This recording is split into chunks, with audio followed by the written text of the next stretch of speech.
Hey, what's up guys? Little man with a big opinion here. In today's video, I'm going to talk about bugging out with small children, toddlers, or babies. Uh, on Monday, wife's sick. She's got a cough, not feeling very well. The baby got a ear infection, and sleeping was not fun for him. The only two places that he could really get a good nap in or a good sleep in was if we were driving around in the car and he was in his car seat, or if he was in his stroller. Basically, he wanted to be in some sort of a upright position to sleep. And gas is expensive. So after doing one or two 1 hour drives around and too many laps around our house in the stroller, I decided, we're going to go on a walk. The wife can sleep without trying to, hold a baby or get him to fall asleep and set him down and he stays asleep for 10 minutes.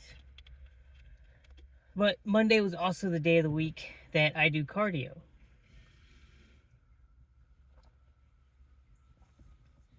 And I have fortunately skirted around this round of being sick. Somehow, I don't know. Typically, I feel like I'm the first one that gets it being a teacher, and I take it home to them. So, walking's good, but it doesn't really stimulate my muscles and get my heart rate up the way it needs to for a run. But can't really do a run because that would mean leaving the baby with the wife and they're sick. So, in shorts and a t-shirt, I wasn't carrying a rifle. I had the baby in the stroller. I put roughly 40 pounds worth of stuff into my ruck. It was probably closer to 35 pounds because the ruck's got some weight on its own. But I had 40 pounds worth of stuff on my back. And I start pushing the baby in the stroller up and down the streets in town. I set the watch to hiking, and I did roughly 3 miles in just under an hour. My watch said my mile pace time was like at 18:58. I didn't do any running at all. It was strictly walking that. Some of it was uphill, some of it was downhill, but all relatively flat, except for some of the crap roads in our town.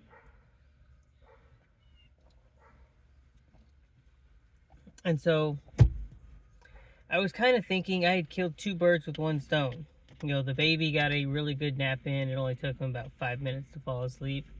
And even when we got home, he stayed asleep in the stroller for another 20 minutes before he realized it wasn't moving. I got a pretty good workout in. Typically in that 3 miles, I would probably do it in about 40 minutes because I like to cover a lot of distance really, really fast. Because walking that slower pace, my muscles definitely got a lot sore than I'm used to them. Because I'd rather run 100, 200 meters at a time and then walk until I catch my breath just to get it over with. The quicker I get it done with, the quicker I can not be doing it anymore. So, got my cardio in, baby's content, and it got me thinking from a prepping perspective. I still stand by you should try to bug in as much as you can. If you've seen any of my videos, over the nearly decade of prepping, I would never in a million years be able to carry half of any of my prepping stuff. Not even a tenth of the prepping stuff. It's nice that it's all in the house and some stuff is at the bug out location. But having months and even getting pretty close to 2 years worth of supplies stored up. I'd rather stay there than venture off into the world. So then plan B is hop in the car. If you haven't checked out my video from a couple of days ago, I purchased a boat trailer, and me and my brother have been working through plans to turn it into camping, overland, bug out. You know, if we have to leave the home, the car can hold 700-ish pounds inside of it, and they say it can tow up to 3,500 pounds. I'm sticking at the 2,000 pound mark. Right now the trailer's at about 500 pounds with nothing on it. I would like the setup to be under 1,000 pounds. That way there's 500 pounds worth of stuff stored inside of it, plus the amount of weight that's inside of the car. And it's going to tank the gas mileage, but having roughly 1,000 pounds worth of gear is, again, way more that I can carry on my back. So that's plan B. Plan C is bugging out on foot. All of the stuff to bug out on foot will go inside the vehicle first for plan B.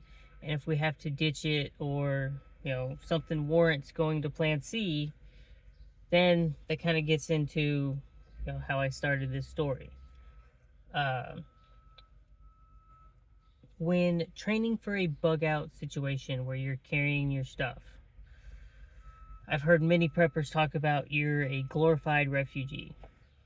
What you're carrying on the back is all of the stuff that you have with you.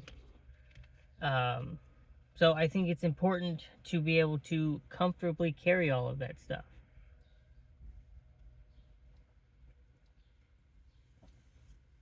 I think it's important to comfortably know how to use all of that stuff.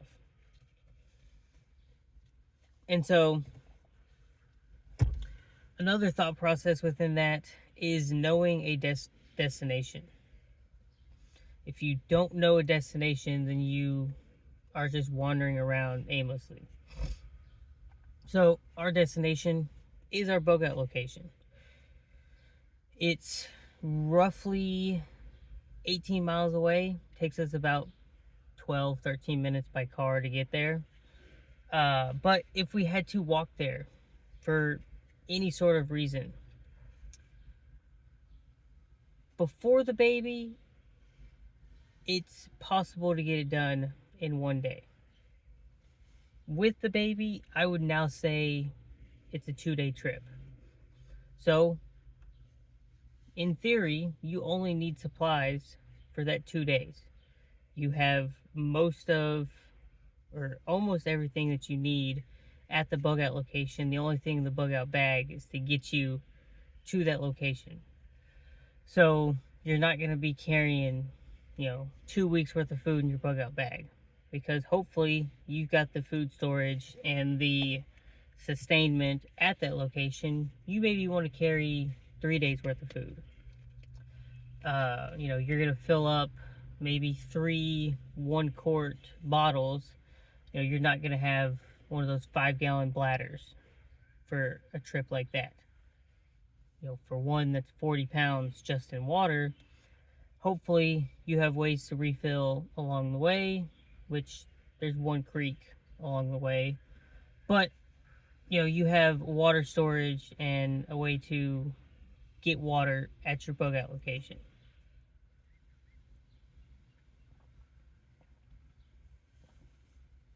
So, for our instance, our bug out bags really shouldn't weigh more than about 50 pounds. And as close as the location is and not really using any major highways, the bug out bag is really just a redundancy. But with our small baby, we're probably going to use a stroller, because carrying the baby in the hands will get tiring very, very quickly. We do have the baby carriers that we could carry him on the chest. Um, he's 23 pounds right now, so that's like a pretty well-rounded plate carrier, I would say. Weight anyway. I like the idea of a stroller because, for one, it's kind of like replacing hiking sticks. You know, you've got that stability as you're pushing it. But we can also carry, you know, everything that he needs in the stroller. And, you know, for his 1 year birthday, we're talking about getting one of those Jeep wagons. That'll increase the amount of stuff that we can carry for him. And, you know, it's a good setup. And that's for the baby to toddler stage. You know, as they become a toddler, it can help you out a bit getting them to walk for a little bit, but you know, getting a toddler to walk a quarter of a mile before they say they're tired, you know, on that entire 18-mile trip, you might be lucky if they'll walk a mile and a half of it.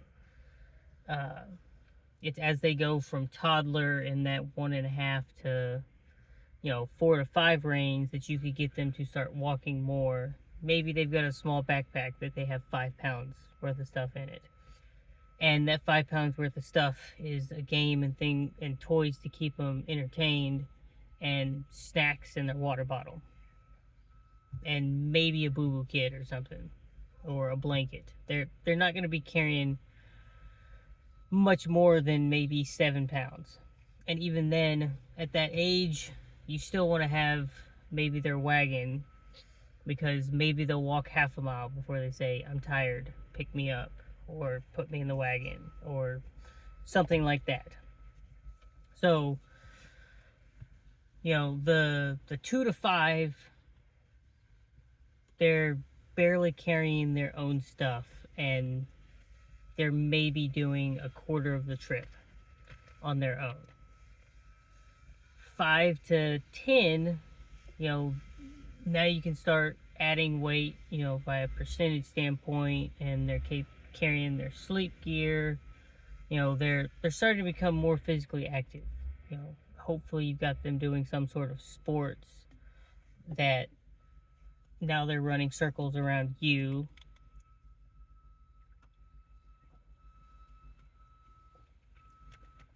But still, you know, more than 3 or 4 miles in a go, they're probably going to get tired. Uh, you know, you need to plan for rest breaks for that, and you know, things of that nature. 10 to 15, that's when, you know, you can kind of start considering them, you know, young adults, teenagers, whatever you want to call it.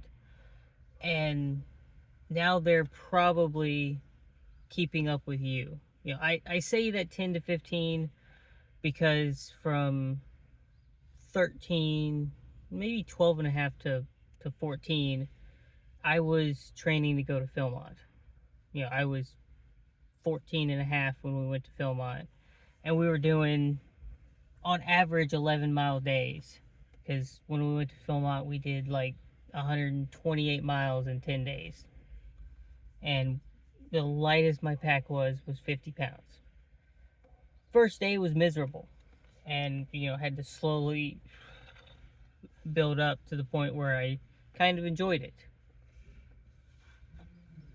As long as you've been, you know, training, exercising, you know, hiking, doing that kind of stuff, in that age range, you know, it's very capable for them to now be carrying all of their stuff.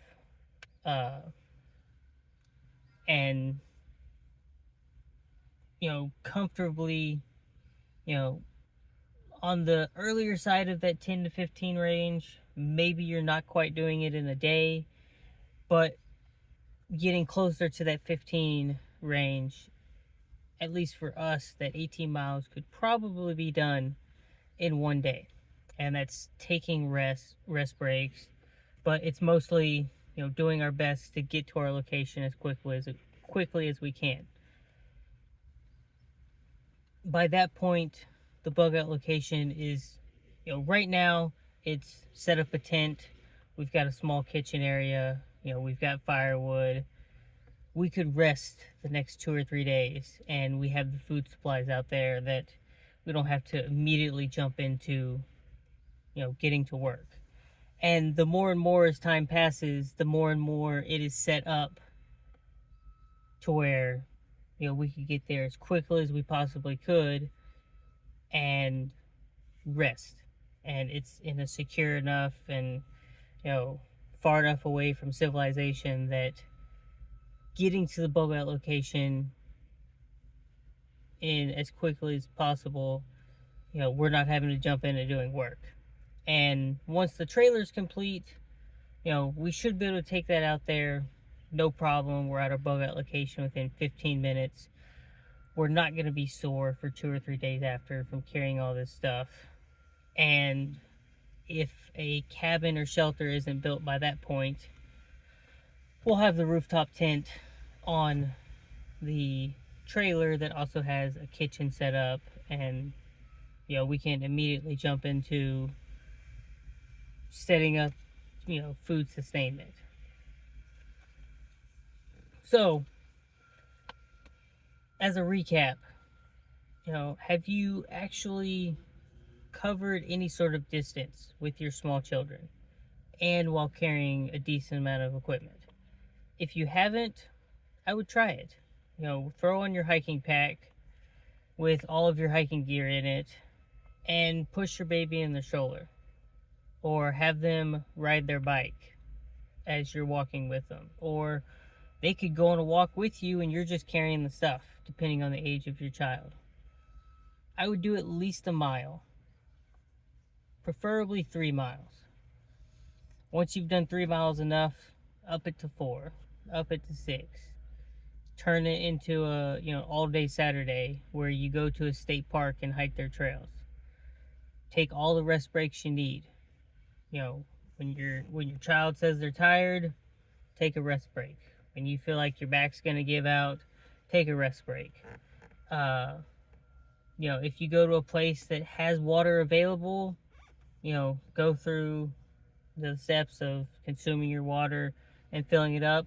But if you go to a place that has streams, creeks, ponds, any of those kind of things, drink your water and treat those as waypoints. Know that I have to go 4 miles before we can fill up water again, and have the stuff to purify the water. These are ways to double dip on your training. You're getting outside and enjoying time with your kids, and you're also keeping yourself physically fit and working on your bug out skills, and hone your stuff. I know I'm gonna put an extra pad where shoulder blades go on my pack, because that pad is very, very thin and I don't have a lot of fat or muscle on my shoulder blades. So I want to add a pad to my ruck, at least for that spot. Figure out your gear, work out the kinks, do all those sort of things. But with all that being said, if you enjoyed the video, leave a like. If you've got questions or comments, leave them down below. If you enjoy the channel, subscribe to it, and help a brother out by sharing it with your friends and family members. And with that, catch you in the next one.